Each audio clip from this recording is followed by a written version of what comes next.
Isa-isang pinangalanan ni Department of the Interior and Local Government Secretary John Vic Remulla ang mga itinuturing na primary suspect sa hazing na ikinasawi ng 19 anyos na freshman student na si Mark Kenneth Alcedo sa Cavite.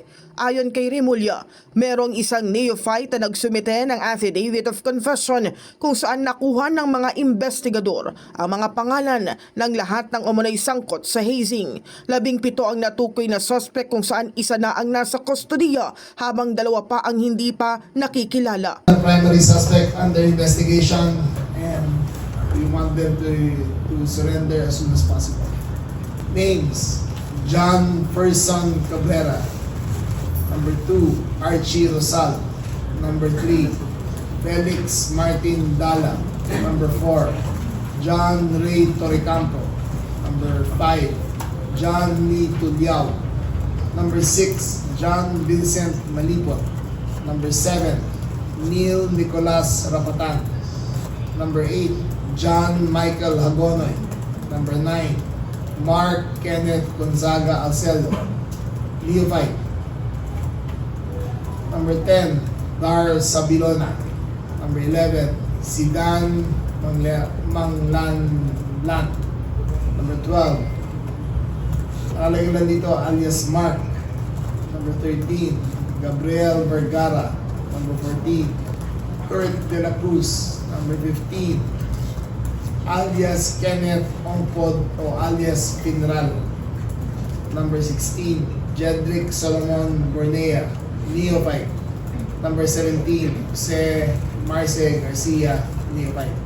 Sabi ni Remulla, sasampahan ang mga ito ng kasong paglabag sa Anti-Hazing Act of 2018 at maglalabas ng All Persons Lookout Bulletin laban sa mga sangkot. Hinimok din ng kalihimang Taog Gamma Phi na makipagtulungan sa mga otoridad upang matunton at maaresto ang kanilang mga miyembrong sangkot sa insidente. Iginiit ng kalihim na hindi titigil ang pamahalaan hanggat hindi napapanagot ang mga responsable at nanawagan din siya sa fraternity na reformahin ang kultura ng karahasan sa kanilang initiation rights. They are now suspects for violations of the anti-hazing law.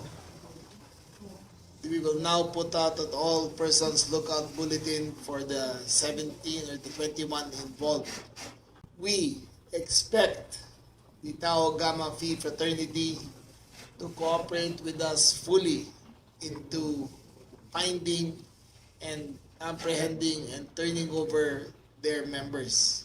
Samantala, ayon naman kay Tau Gamma Phi spokesperson Martin Asturias, mariing kinukondena ng kanilang National Council ang nangyaring insidente at nagpaabot din sila ng pakikiramay sa pamilya ng biktima. Nanawagan din ang Tau Gamma Phi sa mga miyembrong sangkot na kusang sumuko na sa mga otoridad. Pinag-uusapan na rin ng pamunuan ng fraternity ang posibleng pag-relieve o pagpapato ng parusa sa mga miyembrong mapapatunayang sangkot sa hazing. National Council of the Tau Gamma Phi, as Secretary Remulla said, we strongly condemn the event that happened last March 1. We also would like to offer our sympathy and